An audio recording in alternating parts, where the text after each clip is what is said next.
Hello viewers, welcome to my channel Angel Gabble Tarets.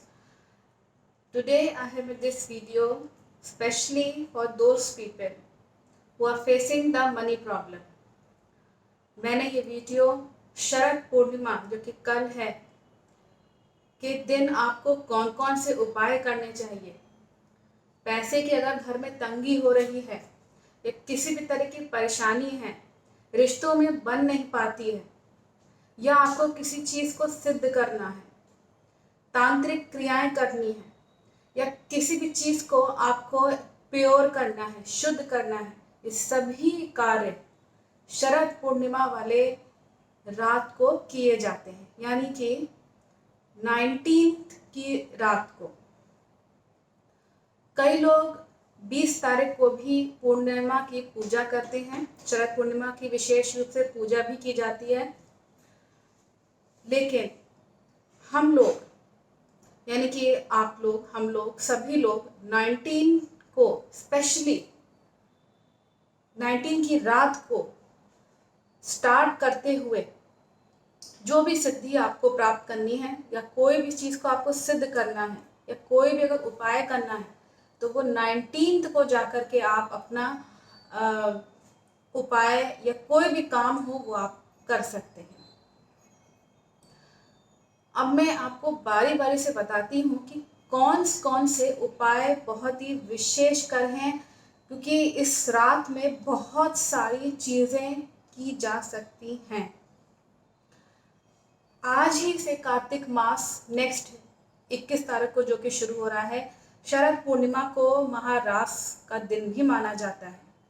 भगवान श्री कृष्ण और राधा रानी के बीच में और जो गोपियां हैं उनमें जो महारास होता है वो शरद पूर्णिमा वाले दिन ही हमारे यहाँ शास्त्रों में, भागवतम में वर्णित है कि महारास इसी दिन हुआ था।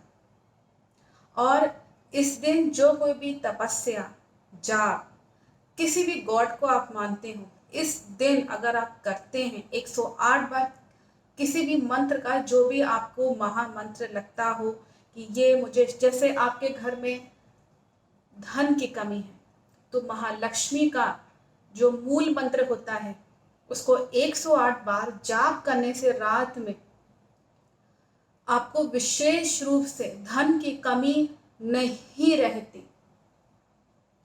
शिव भोलेनाथ जो कि तांत्रिक क्रियाओं के, एक तरीके से आप ये कहें कि तांत्रिक चीजें उन्हीं से उत्पन्न होती हैं।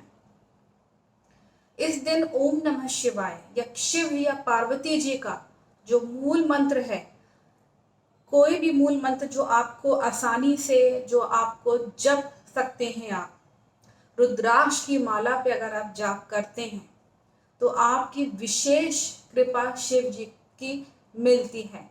लक्ष्मी जी का अगर आप मंत्र, मूल मंत्र करते हैं तो स्फुटिक की माला पे करिएगा।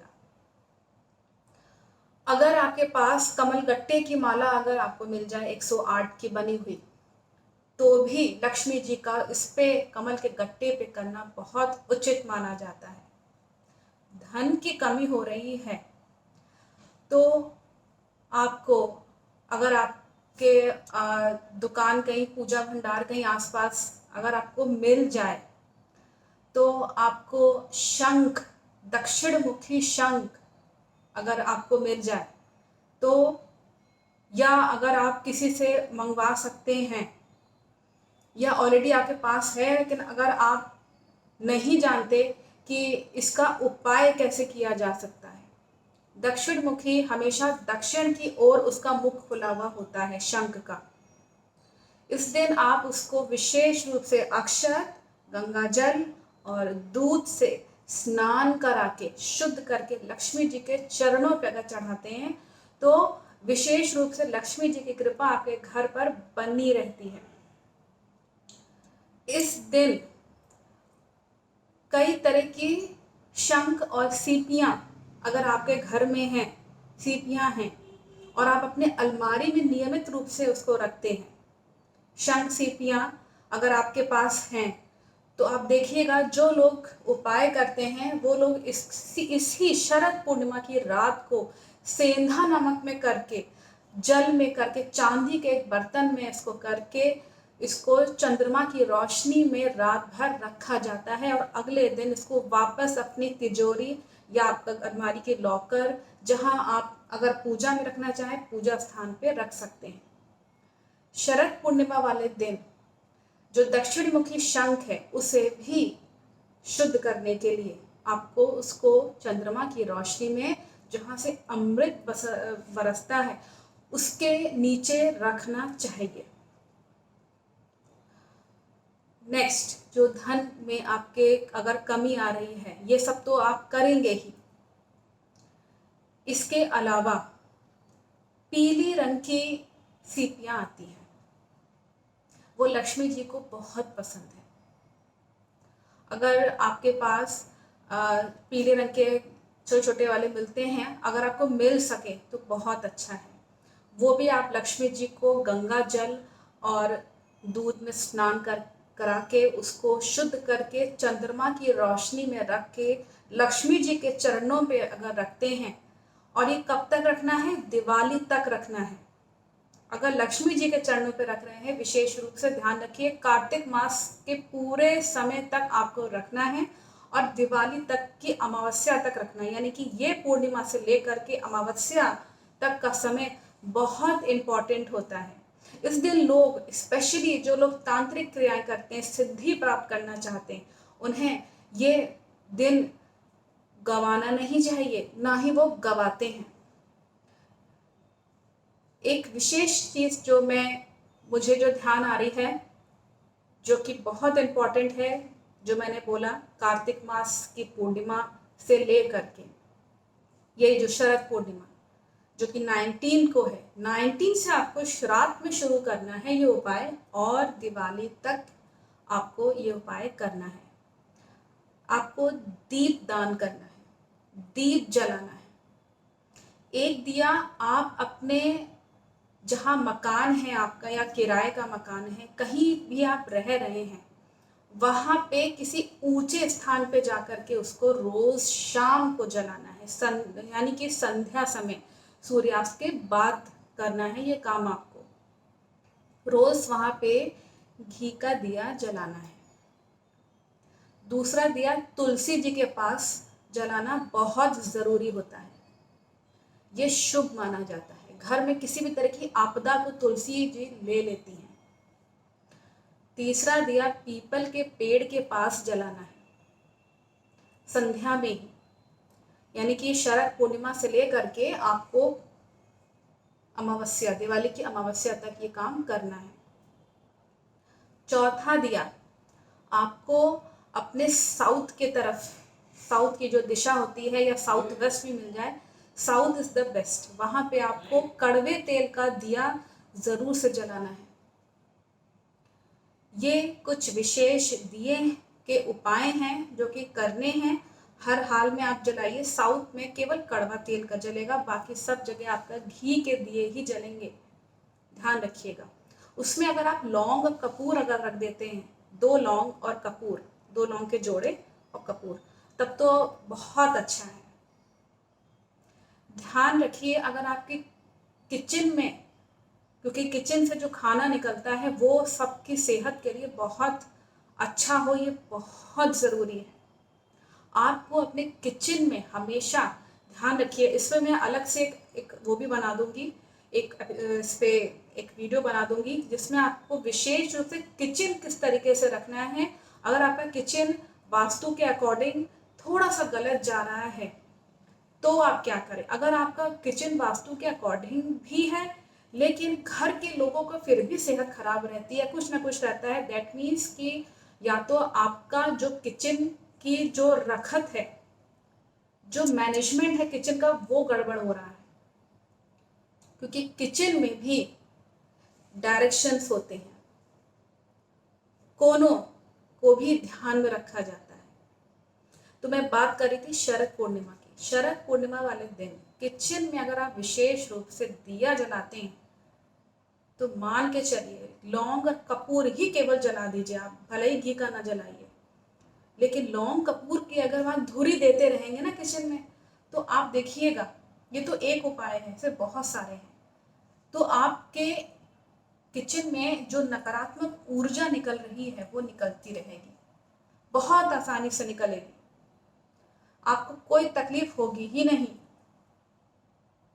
बहुत लोगों को कन्फ्यूजन रहता है। इसके अलावा शरद पूर्णिमा पे आपको क्या करना है? अगर आप कोई स्टोन धारण करे हुए हैं, चांदी की वस्तुएं घर में रखी हुई हैं या धारण करे हुए हैं, क्रिस्टल्स हैं, कोई भी क्रिस्टल हो, अगर आपने धारण कर रखा है, किसी चीज को आप शुद्ध करना चाहते हैं, क्रिस्टल हो, स्टोन हो, चाहे चांदी हो, उसको आप विशेष रूप से एक थाली ले लीजिए, स्टील की थाली ले लीजिए, चांदी की हो बहुत अच्छा है। आपके पास अगर चांदी की नहीं है कोई बात नहीं, आप उसमें सेंधा नमक स्टील की में ही डाल के उसमें जल थोड़ा सा करके क्रिस्टल्स को उसी पानी में डिबो करके रख दीजिए। स्टोन्स भी जितने भी आपने अंगूठी या कुछ भी अगर पहन रखा है, सब चांदी का जितना भी सामान है, सब उस दिन आपको उस रात को अमृत जो इसमें बरसता है उसमें आपको वो करके रखना चाहिए। एक और चीज मैं आपको बता दूं, कपल्स, हस्बैंड वाइफ, वो क्या करें इस दिन? विशेष रूप से हस्बैंड वाइफ शरद पूर्णिमा की रात को छत पे जाके या कहीं पे भी जहां आपको लगता हो कि हमें खुला मैदान मिला हो, आराम से उस पर टहलिए, आपस में बातचीत करिए, चंद्रमा की रोशनी में एटलीस्ट आधे घंटे रहिए। आप देखिएगा इस पे आपकी मैरिज लाइफ पे, शादीशुदा जिंदगी पे बहुत बड़ा असर पड़ता है। जो लोग की विश पूरी नहीं हो रही होती है, इस दिन खास तौर से चंद्रमा की रोशनी में अगर आपने जल अर्पित करते हुए, जल जो अर्पित किया जाता है उसमें अक्षत, दूध और गंगा जल मिला करके अगर आप चंद्रमा को अक्षत चढ़ाते हैं, वहां पे अगर आप जल अगर उनको देते हैं और अपनी मन्नत मांगते हैं, एक बहुत ही सिंपल सा उपाय है, आप करके देखिएगा इसको। शरद पूर्णिमा वाले दिन मांगी हुई कोई भी विश आपकी जरूर पूरी होगी। शर्त यह है कि उस दिन आपने कुछ भी गलत काम, झूठ, शराब, नॉनवेज या इस तरह की जितनी भी इम्प्योर चीजें हैं वो ना करी हो। आप पूरी तरीके से भी शुद्ध हो, बाहर से भी और अंदर से भी शुद्ध हो, तब ये विश पूरी होती है। देखिए, भगवान कोई आपके सर्वेंट नहीं है कि आपने कह दिया और वो कर देंगे। आपको भी कुछ रूल्स और रेगुलेशंस फॉलो करना बहुत ज़रूरी है, जैसे हम टैरो कार्ड्स को करने होते हैं, रीडर्स जो होते हैं। मुझे औरों का नहीं मालूम, लेकिन मैं अपने जीवन में प्याज लहसुन तक नहीं खाती, क्योंकि मैं एक वैष्णवा हूँ। इसीलिए मेरी प्रिडिक्शंस सही जाती हैं, यही कारण है और कोई कारण नहीं है। बाकी मैं मेडिटेशन करती हूँ, माला जाप करती हूँ, मैं खुद भी इस दिन अपनी माला को सिद्ध करती हूँ। फिर आप लोग क्यों पीछे हटते हैं? आप लोग को भी बिना आलस करे, बिना आपको बिल्कुल भी कार्य करते रहना है। आलस जो है अगर आपने किया, वहीं पे ही आप समझ लीजिएगा कि फिर आप ये शिकायत मत करिएगा कि मुझे धन की कमी हो रही है। देखिए, लक्ष्मी वहीं आती हैं जहाँ पे शनिश्चरी ना हो, गंदगी ना हो, साफ सुथरा माहौल हो, चीजें शुद्ध रखी हो, उनके सामने भी, मंदिर में भी चीजें शुद्ध हो। अगर आपको मंदिर में जितनी भी चीजें आपके पास रखी होंगी ना, शंख, सीपी या कोई क्रिस्टल या भगवान का कोई पत्थर या कुछ भी, चांदनी रात में रखने पे, इसी शरद पूर्णिमा पे आपको स्पेशली मैं आपको बताऊं, सब चीजें शुद्ध होती हैं, उसके 1 साल तक रिजल्ट रहते हैं। आप एक बार इसको करके देखिएगा, तब आप मुझको बताइए कि कितना फायदा हुआ। फायदा बिल्कुल होगा। किसी किसी को जल्दी होता है, किसी किसी को देर में होता है, लेकिन होता है। आपके कर्मा के अकॉर्डिंग कितने क्लियर हैं आपके कर्मा। अगर आपके कर्मा क्लियर हैं, फिर आपको कोई जो है नुकसान नहीं पहुंचा सकता, जितना ही आपकी कोई निंदा करता रहे, कितनी ही आपकी बुराई करता रहे। आखिरी में मैं आपको एक बहुत ही अच्छा उपाय बता रही हूँ। अगर कोई आपकी बात नहीं मानता है, आपको किसी से बात मनवानी है, तो क्या करें? 2 इलायची ले लें, छोटी हरी इलायची ले लें, एक सिक्का ले लें और उस सिक्के और 2 इलायची को राधा रानी के चरणों पे रख दें, या श्री लक्ष्मी जी के भी, श्री जो नारायण भगवान की जो अर्धांगिनी है उनके चरणों पे रख दें। इन दोनों में से किसी भी एक को आप रख सकते हैं। अगर राधा रानी मिल जाए तब तो बहुत अच्छा है, अगर लक्ष्मी जी मिल जाए तो भी बहुत अच्छा है। इन दोनों के अलावा किसी के और आप नहीं रख सकते, क्योंकि दोनों ही भगवान की अर्धांगिनी हैं और दोनों ही एक हैं। श्री यानी कि जो राधा रानी है वही लक्ष्मी है, ऐसा शास्त्रों में वर्णित होता है। क्योंकि राधा रानी के ही सारे रूप हैं, चाहे वो सीता जी हो, चाहे वो लक्ष्मी जी हो, चाहे कोई हो। सीता जी अगर आपके पास अगर फोटो रखिए तो भी आप कर सकते हैं, कोई दिक्कत नहीं है। आपको क्या करना है? शरद पूर्णिमा की रात को ये 2 इलायची और सिक्का उनके चरणों पर रखना है। तत्पश्चात आपको उसको अगले दिन जल में करके, यानी कि 19 की रात को उनके चरणों में रख करके, और अगले दिन वहां से उस जल में उसको डाले रखना है। यानी कि चंद्रमा की रात्रि में पूजा में आपको ये इलायची और सिक्का उनके चरणों पे रखना है। रखा रह लीजिए रात भर उनके चरणों पे। नेक्स्ट डे आप कोई भी एक लोटा ले लीजिए, गिलास ले लीजिए, चांदी का मिल जाए तो बहुत अच्छा है, नहीं है तो स्टील का ले लीजिए, उसको पानी में करके रख दीजिए। 20 तारीख को आपको ये कार्य करना है, पानी में डाल करके उसको रखना है। एक दिन पूरा होने के बाद, यानी कि 21 तारीख को से लेकर के कभी भी इस जल को अगर आप सेव करके अपने पास सुरक्षित रखते हैं और उस व्यक्ति को अगर आप पिलाते हैं जिससे आपको अपनी बात मनवानी है, याद रखिएगा इसको गलत चीज पे मत इस्तेमाल करिएगा, क्योंकि ये बहुत ही तगड़ा उपाय है। आपके अपने लाइफ पार्टनर, हस्बैंड या कोई भी जना ऐसा हो जो आपकी बात ही नहीं मान रहा, और आप अपने जगह सही हैं लेकिन उसके बावजूद आपको जो है वो आपकी बात नहीं मानी जाती। अगर आप ऐसा करते हैं, उस जल को पिला दीजिए तो वो आपकी बात मानने लगेगा, आपस में बनने लगेगी। है ना बहुत अच्छा उपाय? इसको करके देखिएगा। सारे उपाय आप करिए, मैं तो कहती हूँ सारे करिए, जितने पॉसिबल हो उतने करिए। मैंने कुछ आसान भी बताए हैं, कुछ थोड़े से कठिन भी हैं जिसमें आपको महंगी चीज़ों की हो सकता है ज़रूरत पड़े, लेकिन करिएगा ज़रूर।